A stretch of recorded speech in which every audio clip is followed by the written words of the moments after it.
Hello, guys.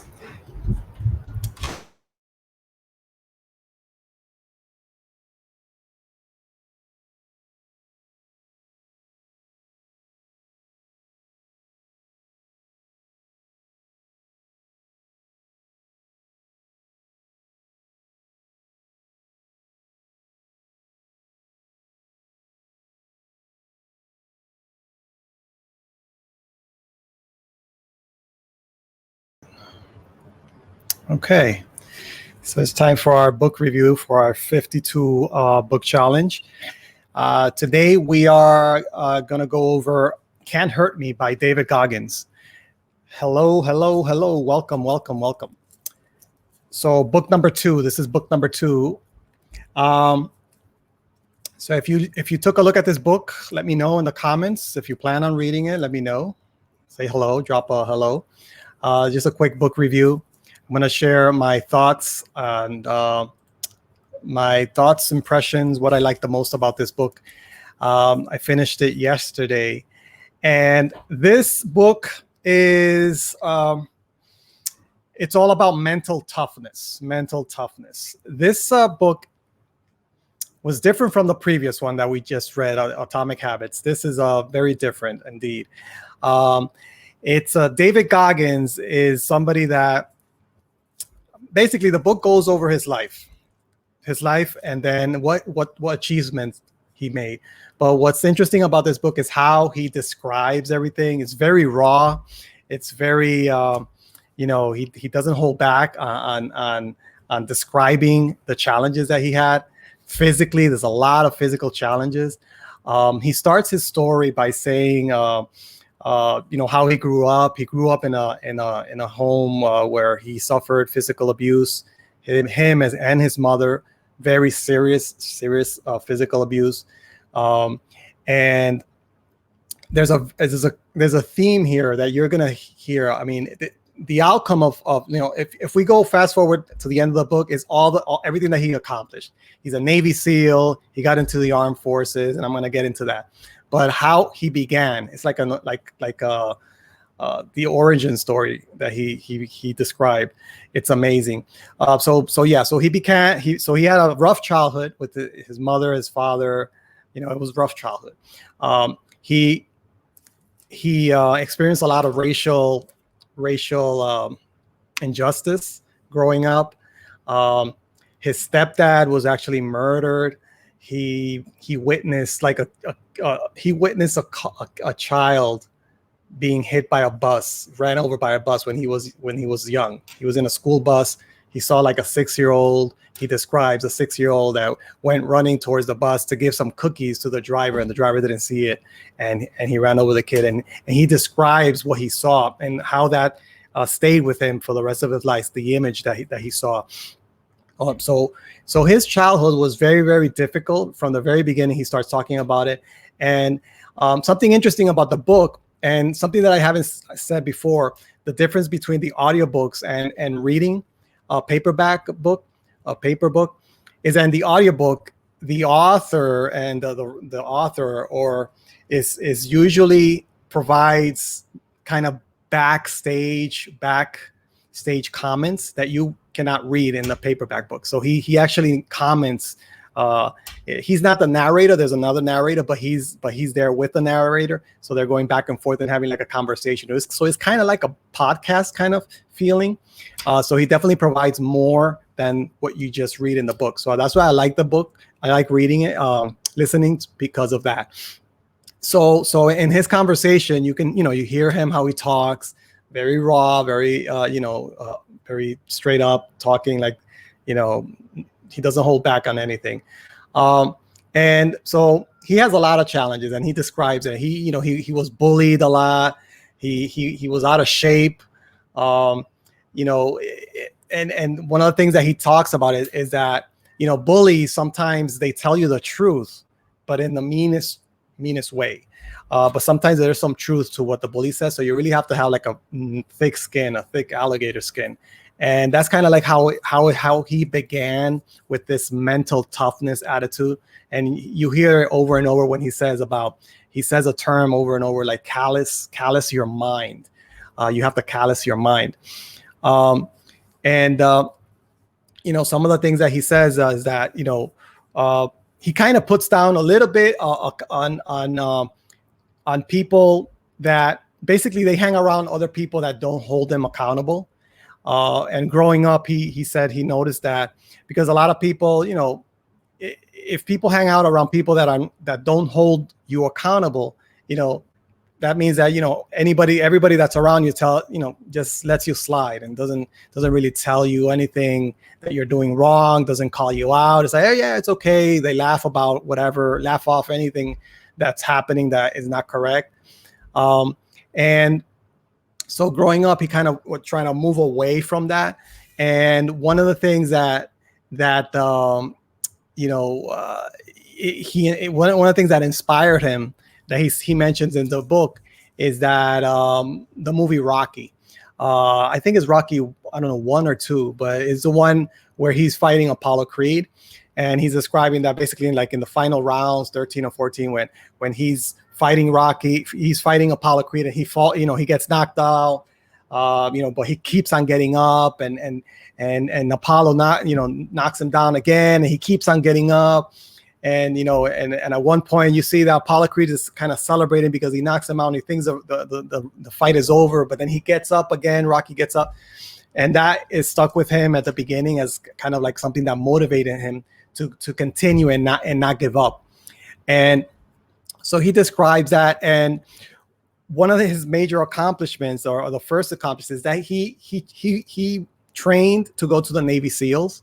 And as you know, the Navy SEALs is not an easy thing to get into. It's like the elite soldiers in the Navy, and he didn't get in the first time around, but he went. I think it was on the third attempt. There's a special training called Hell Week.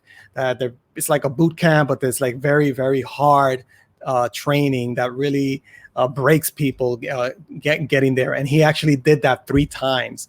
And he always, the way he describes the challenges that he went through, is very, that's one of the things that I keep on saying, because I never really read a book and heard somebody describe his experience in the way that I read in this book.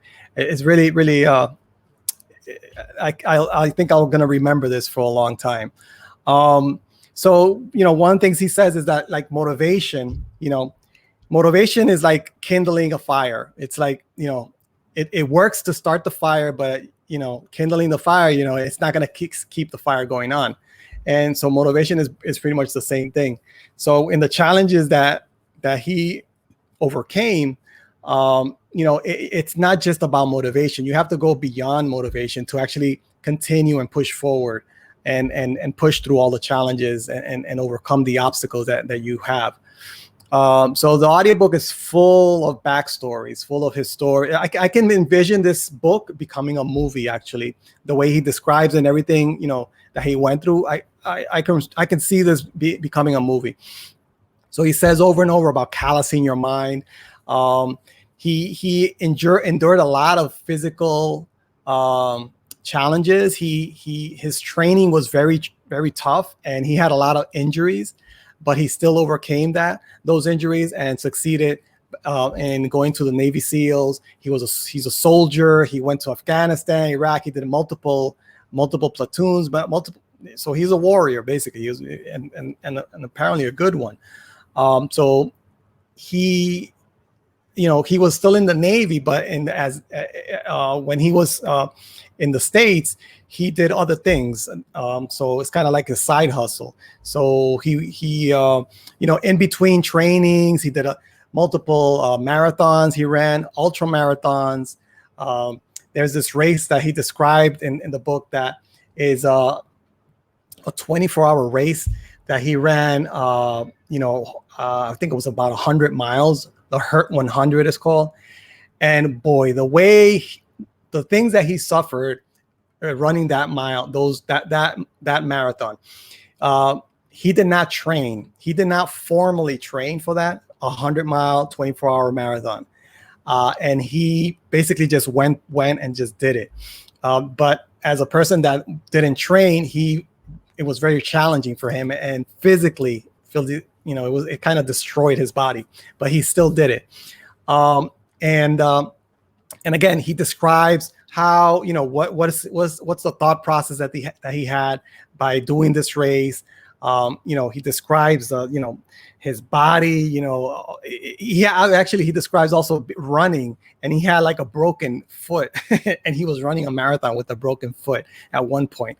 So things like that happen over and over, and it got to a point where I got to a point where I was like, I've had enough. I didn't want to even continue listening to the book, because it was like, oh my God, this guy's like, this is horrible. It's like, it's torturous.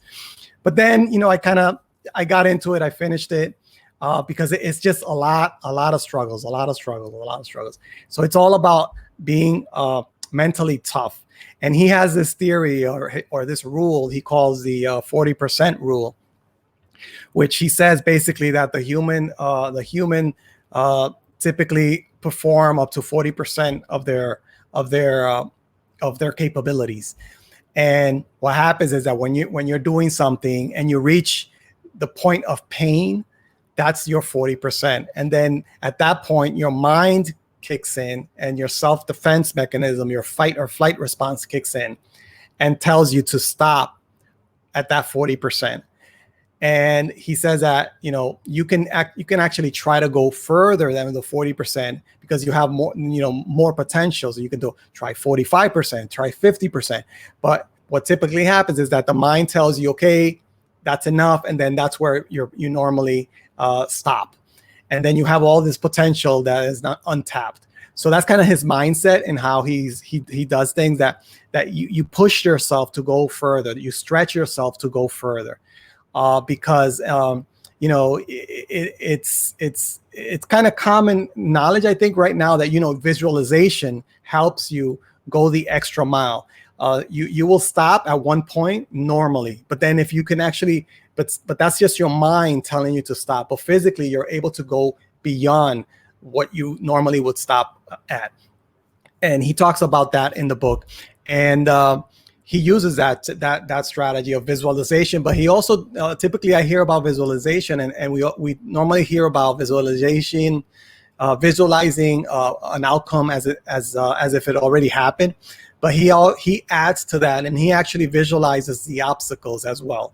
So like when he's gonna train for an ultra marathon, he would visualize the terrain, the hills, the obstacles, and then that way he prepares himself mentally for the things that are coming, that he's going to encounter.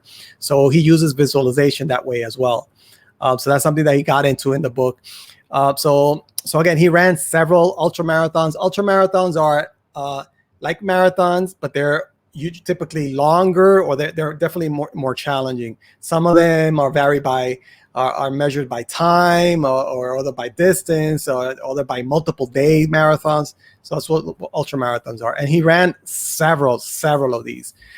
He did a lot of fundraising. Every time he did one of these runs, he raised money for the wounded soldiers or something like that. So he raised awareness that way a lot of times. So that's basically the theme of the book. He discusses all his challenges, and he in one chapter he talks about accountability partners, and he kind of downplayed it a bit, but then he clarified, because he basically says that a lot of people use accountability partners or coaches, but they use them as crutches.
So he's always pushing himself to his limit. And yeah, so I like the book. He got into time management and time blocking, and some other strategy. It wasn't very there wasn't a lot of strategy in the book, but he did talk about certain things like time blocking, time management, and it was more about his story, how he overcame the obstacles, what he's doing. Even after when he was, he went to heart surgery twice. The second time, then by that time, I think he was no longer in the Navy as an active member. He was still in the Navy, but he was doing like recruiting and training, but he wasn't like going to the front line. And he then became a firefighter. So he was fighting wildfires, and I think in California, something like that, San Diego, I think. So again, pushing himself further and further. Another thing that he described is that he's in the world and the Guinness Book of World Records for pull-ups. He did another challenge to do, I think, a ridiculous amount of pull-ups, like 4,000 pull-ups in 24 hours. And he didn't do it right away. He failed 2 times. So he did it at his 3rd attempt. The first time he did it in the Today Show. It was like a big thing. Again, he tried to raise money as well, but so he failed. That was in the Today Show. Then he went to a CrossFit gym and tried it there. He failed again. But the way that he failed, it was very, very graphic. His hands were peeled to the skin from the pull-up. It was a gruesome description the way he did it. But he ended up doing it. So it was very motivating, very, encouraging. I think that after listening to his experience, it makes me wonder, I'm here trying to run and trying to do certain things and say, 5, 6, 10 miles. And this guy is doing these extreme things. It makes you wonder, like, we set our limit in what we want to do. And there's so much more that you could do if you callous your mind. And when you get to the point where you're in pain, you go the extra mile, you stretch, you go the extra distance, right? You're able to do so much more. A lot of the things that we stop ourselves is really in our heads. And so that's the kind of the lesson that I got from reading this book, after all the struggles that he has. And he doesn't recommend being that extreme, and doing the things that he did, because it actually affected his body in a lot, because it was so extreme, the things that he did. There's a picture of him. He was actually very, he was overweight, out of shape, and that was before the Navy SEALs on the left. And then, today he's in good shape. But again, he describes how how his training was and all of that. So it's a very motivating book. I think it's a good read. It's definitely not a strategy book. It's not full of strategy. It's more like a story and how he grew up and how he overcame all these challenges and how he pushed forward and basically was mentally tough on himself and just to push himself forward. So that's kind of the gist of it. I like it. I enjoyed it. It was tough at the middle, because again, it was so graphic and so so much going on. But it was a good read. So that's about it. In the end, he's still doing talks and doing his own thing. You can see him. I think I saw him on the TV not too long ago. But yeah, that's Can't Hurt Me from David Goggins. So the next book that we're going to read is Never Eat Alone. Yeah, never eat alone. Let me see. 52 book challenge. Book number 3 is Never Eat Alone. Yep, by Keith Ferrazzi. So that's book number 3. We're going to go over that next Monday at the same time. And if you haven't joined the book club or the book challenge, just go to mindsetofsteel.com and you can sign up there. Just so we can review it and read it together. And the book list is on that page as well. And that's been the book review of Can't Hurt Me. If you have any comments, let me know. Comment below. Let me know if you're reading it, if you're planning on reading it, if you did read it, what you liked about it. All right, thanks. Take care. Bye.